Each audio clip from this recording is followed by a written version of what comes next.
It seems like everything is going up in America. Gas prices, food prices, and apparently mental health treatments too. How can that help you learn English in just 15 minutes? Find out right now on English News Worth Talking About.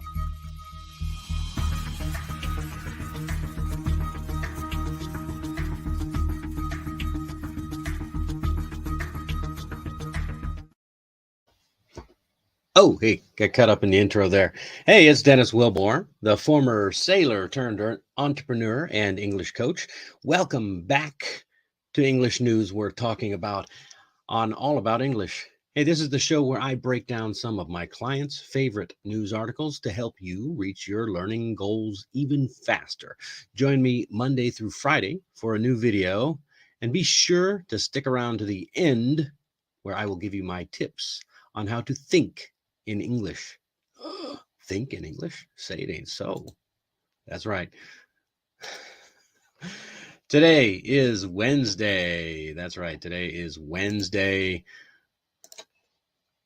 What is it? Wednesday? Yeah. Today's Wednesday, October 12th, 2022.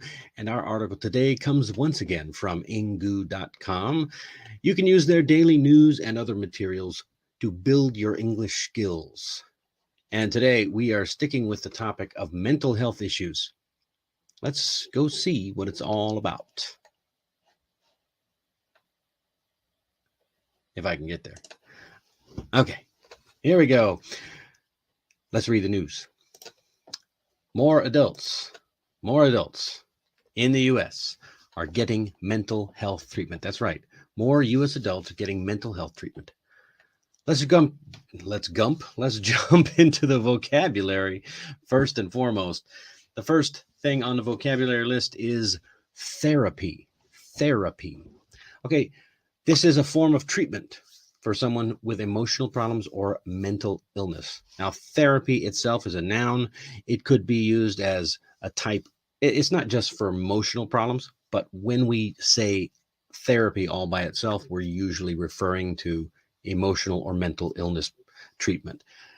Therapy can also be like physical therapy, where you hurt something and things like that. So physical therapy is a thing as well. It's not just about emotional or mental illness. And look, I can honestly say that I also, just like the sentence here, I found therapy incredibly helpful after my divorce. I only did therapy once, and it was very, very helpful. If you have any kind of stress, again, I said it yesterday, if you got a stigma, if you have a problem with mental health treatment like therapy, don't be afraid. It could be a good thing for you. Okay. Next one, psychologist, a scientist who studies human behavior and the brain. Okay. A psychologist studies human behavior and the brain. It's common for top-tier athletes to see a sports psychologist. I wonder why that is. A top-tier athlete, you're like top of your game.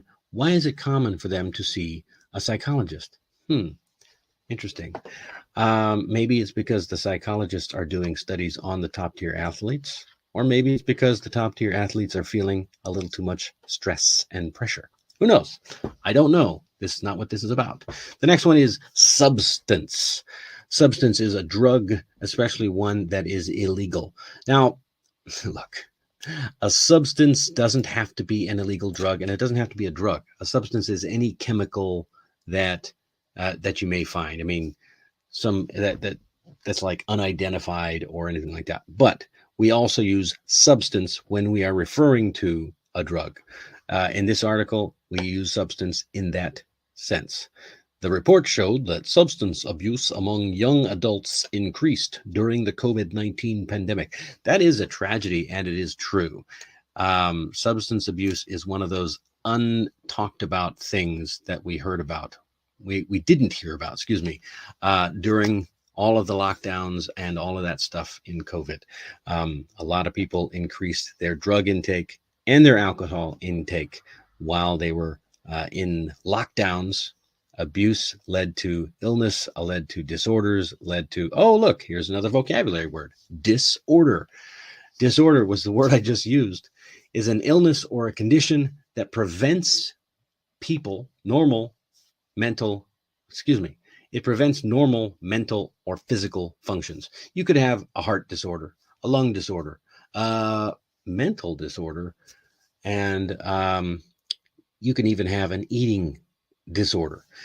Binge eating, for example, is the most common eating disorder in the United States. I think binge eating is a kind of a new disorder. It used to be that people had like anorexia, which was not eating.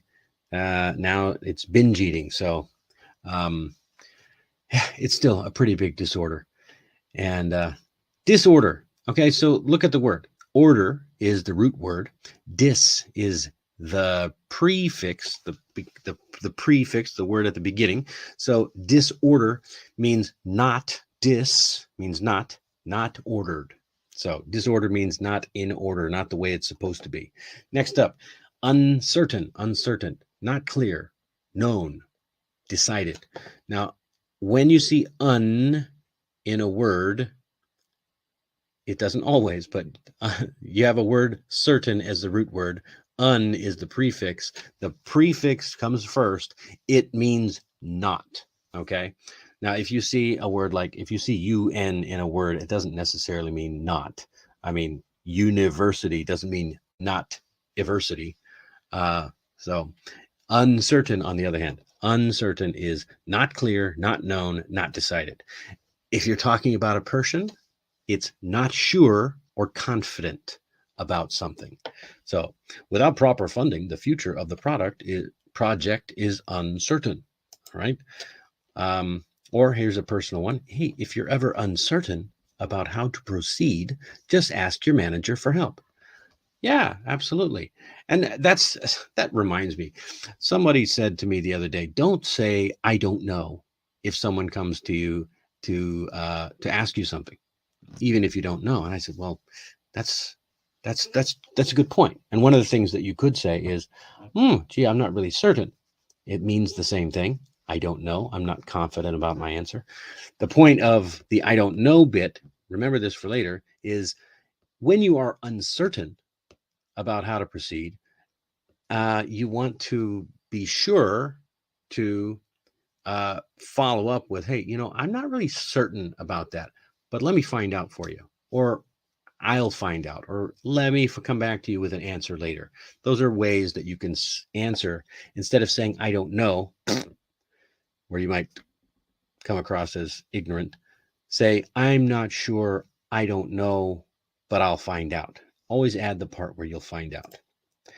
Oh, and make sure you follow up and find out. That helps too. Okay, the last one we have here is vulnerable. Vulnerable. Exposed to the possibility of being harmed, attacked, etc. Island nations are particularly vulnerable to the impacts of climate change. I'm not sure why that is. I know they're going to say, well, the climate change is going to make the water rises, but I don't know. We've had climate changes throughout the eons of history. Islands have been around for all of that time. Oceans rise, oceans fall, Anyway, island nations are, my feelings are particularly vulnerable to climate change propaganda. Okay. Anyway, moving on. More and more U.S. adults getting mental health treatment. Here, now it's a very interesting article. Again, as usual, I'm not going to read the article itself. I'll touch on some points. The idea is for you to go take a trip over to ngu.com, visit, read the article for yourself. If you need some tips and pointers for how to read an article, go check my very first video on my English news we're talking about. The first video, I give specific pointers on how to read the news to help you. So, but going right into it, this is an interesting study. It's not really a study per se. It's more of a survey. The percentage of adults in the U.S. who received mental health treatment increased from around 19% in 2019 to nearly 22% in 2021. So in 2 years, it increased 3 percentage points. Wow. This is according to the Centers for Disease Control and Prevention, also known as the CDC. All right. And most significantly, it was the younger adults, the 18 to 44 crowd, who got the most treatment for mental health. Interesting. They went from 18.5% to 23% in that same 2-year period. So it's the younger generation that's seeking help more. This was from a national health survey where they asked participants questions. Okay, and that's why I call this, it's not really a study, it's a survey. They asked a bunch of people questions, and the questions were, did they receive treatment for mental health issues? Treatment for such as depression and anxiety in the previous 12 months. Okay, the treatments could include medication, therapy, or both. So therapy is actually a nice thing. When they say therapy, they're talking about usually some talk therapy where you sit down and you talk to a therapist, and it's very nice, a nice way to get things off your chest. There's one from yesterday, really lifts a weight off your shoulders. Another one from yesterday. But a great way to work through your problems is therapy. Medication, on the other hand, is becoming more and more popular in the US, and I have some issues with that. Maybe you do too. I would recommend you do your homework before you start taking medication for a mental health issue, especially considering the news that recently came out about certain drugs that they've been prescribing for about 2 decades, 20 years of these drugs that don't actually do anything to help mental illness, but may actually make the problem worse. Whew. Scary stuff. Scary stuff. So yeah, most of the people aged 18 to 44, women were more likely than men to receive mental health treatment. Isn't that interesting? So in 2019, 13% of men received treatment and 24% of women had. In 21, 18% of men, and then 29% of women received some kind of mental health treatment. Isn't that interesting? So either men are getting over the stigma of mental health, or mental health treatment is or the mental health quality is going down.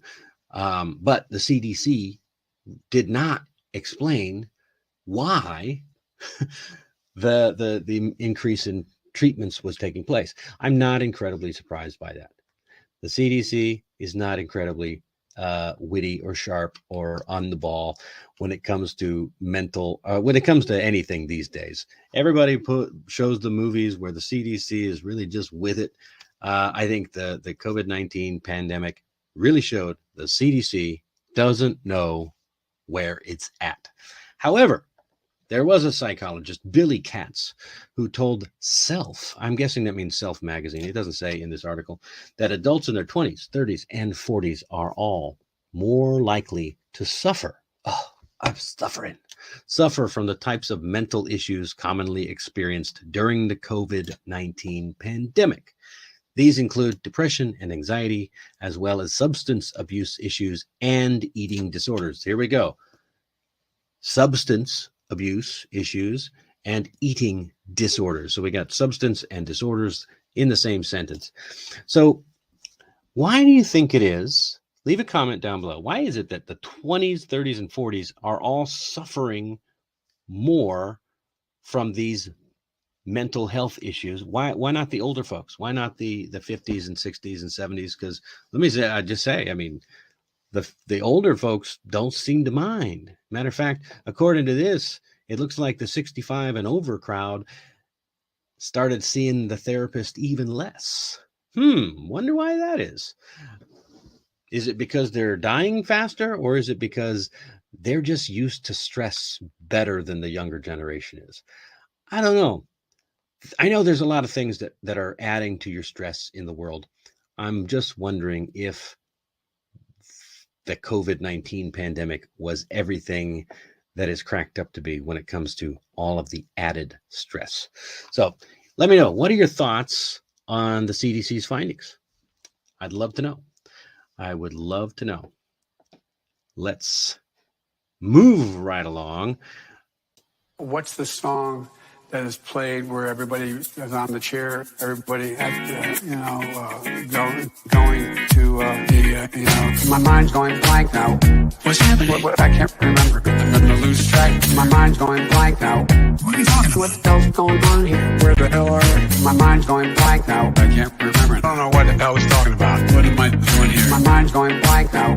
Where am I headed? I keep forgetting I'm president. Where am I? No idea. Last night on the television, I was on a telephone rapidly rising with I don't know. COVID has taken more than 100 years. Look, here's why it's reflected in the NHEI.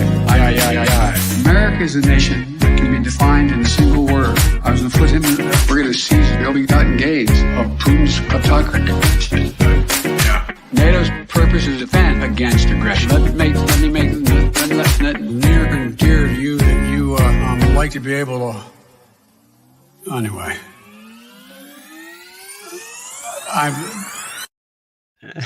Anyway, hey, if you can relate to the current president of the United States and you just can't seem to make a clear thought in English, then you are in the right place.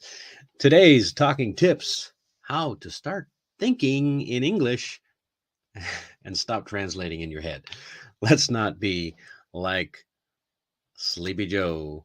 All right, how to think, how to think in English.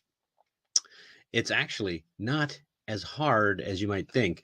Thinking in English is something that you can teach yourself over time through just positive actions and taking positive steps.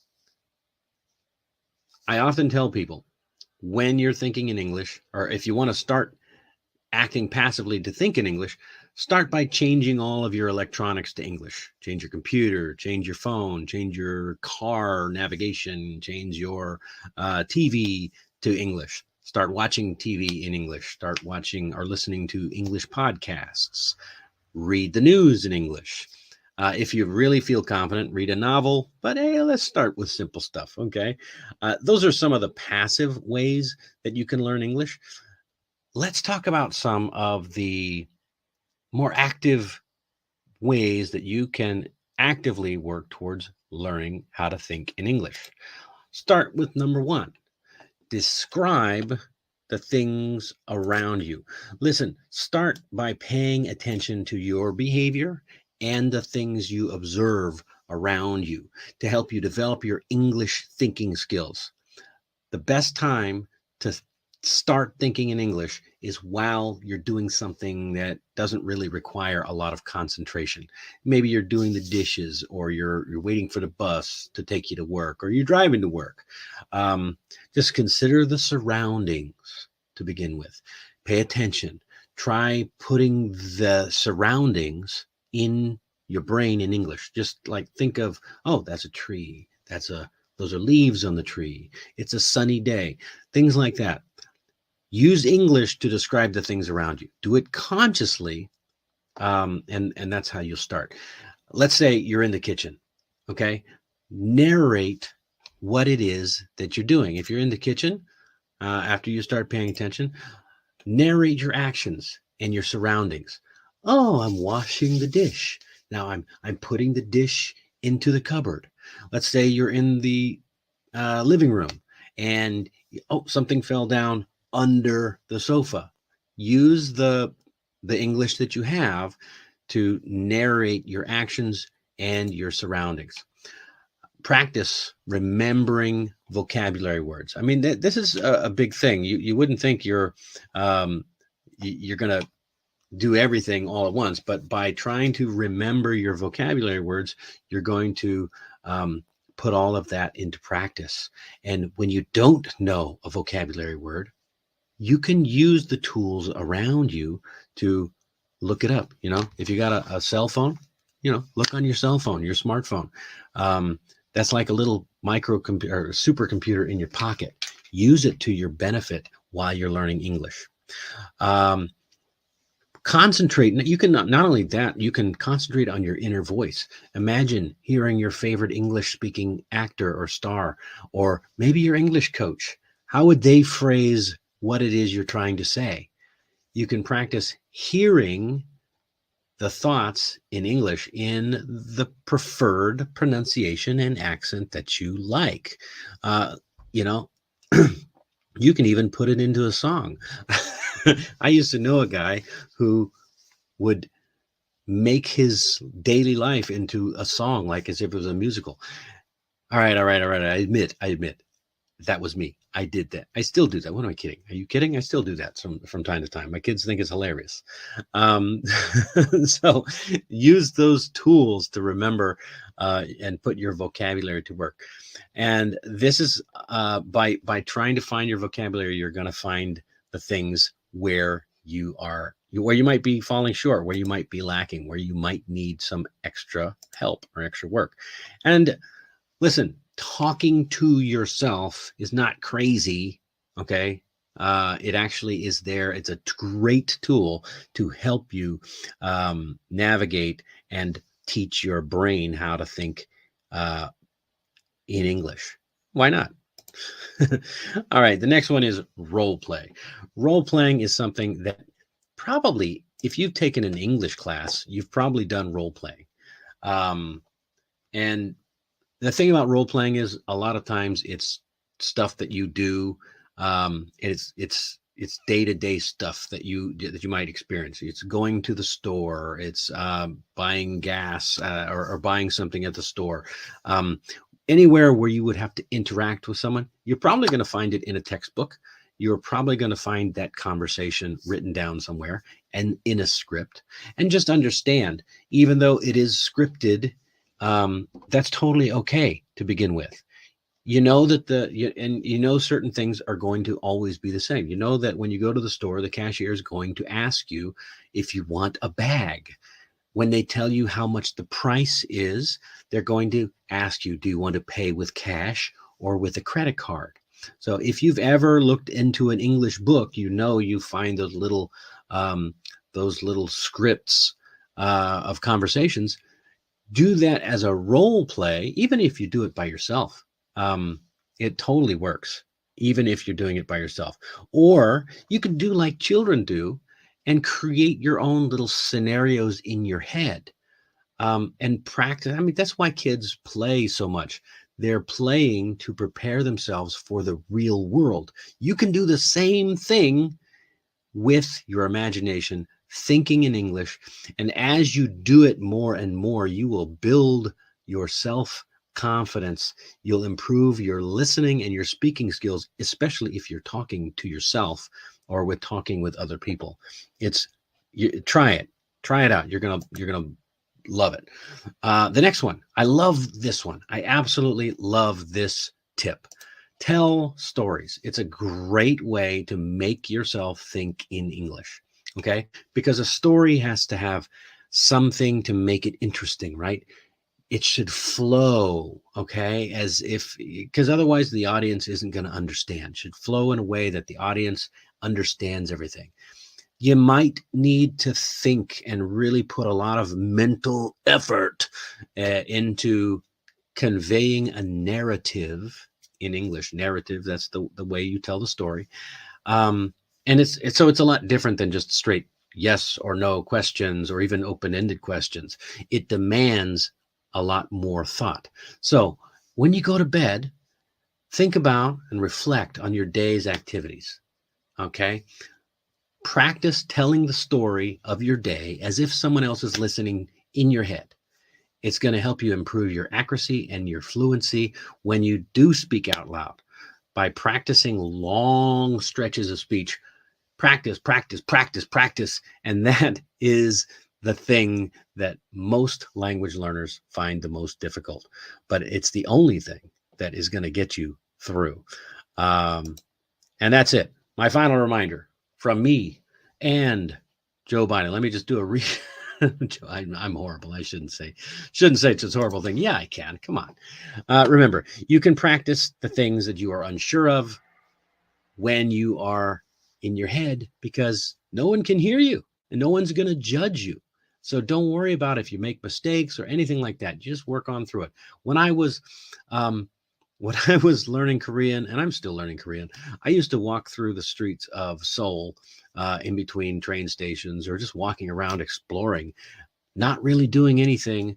And I would have conversations in my head. I would count, because Korea has 2 different number systems. I would count in the 2 different number systems so that I could figure them out. I would read, because Korean has a different alphabet. I would read the signs out loud so I could practice my pronunciation. These are all things that you can do to help you think in another language. So deliberately thinking in English, it is going to help you remember words and phrases more quickly when you're communicating. My wife is a great example. She is entirely self-taught in English, never took an English class, and she taught herself by having imaginary conversations with herself. And it works. It works great. I mean, she does it so much. She's done it since she was a kid, like a natural. She even speaks English in her sleep. Shh, don't tell anybody. Don't tell her I told you. All right. Now, and finally, you'll be better able to identify any of the gaps that you might have in your linguistic education and fill them in if you practice these things. That way you don't have to feel rushed.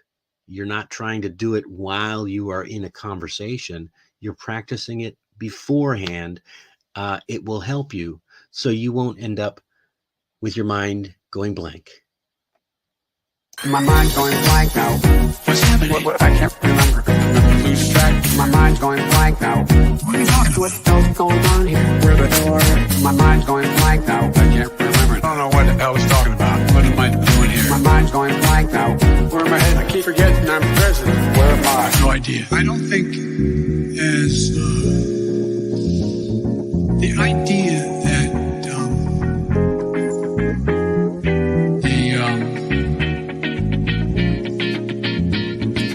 political coverage. I want to thank and recognize Dr. John Kingersong. Good song. I can't get this to focus at all. My mind's going blank now. What's happening? What, I can't remember. Lose track. My mind's going blank now. What are you talking about? What the hell's going on here? Where the hell are you? My mind's going blank now. I can't remember. I don't know what the hell he's talking about. What am I doing here? My mind's going blank now. Where am I headed? I keep forgetting I'm president. Where am I? No idea. No idea. No idea. No idea. All right. Finally, what have we learned today? What did we learn today? What did we learn today? Number 1, we learned more Americans are seeking mental health care than there were 2 years ago. Number 2, it seems the CDC doesn't know why Americans are more mental, but the psychologists think it's stress and stuff. And finally, I'm just really concerned. What about the children? This article pointed out a lot about the suffering of adults through the pandemic. Well, what about the kids? Not a single mention of people under 18 in the whole article. Makes you wonder. Well, that's all the time that we have for today. Listen, I forgot to mention that coffee is how I maintain my mental health, and I'm running low. Yeah, if you'd like to buy me a cup of Joe and support my mental well-being, click the link in the description or on the main page. And that's all we've got for now. I will see you next time. Your homework for today: be sure to share this program with just one of your friends. Smash the like button and leave a comment about what you've learned down below. Be sure to subscribe and hit the bell so you don't miss anything. And if you'd like to join the conversation yourself in a one-on-one or even a group class, check out my page on Amazing Talker. You might find me doing a video about an article you chose as well. And always remember, learning is meant to be an adventure.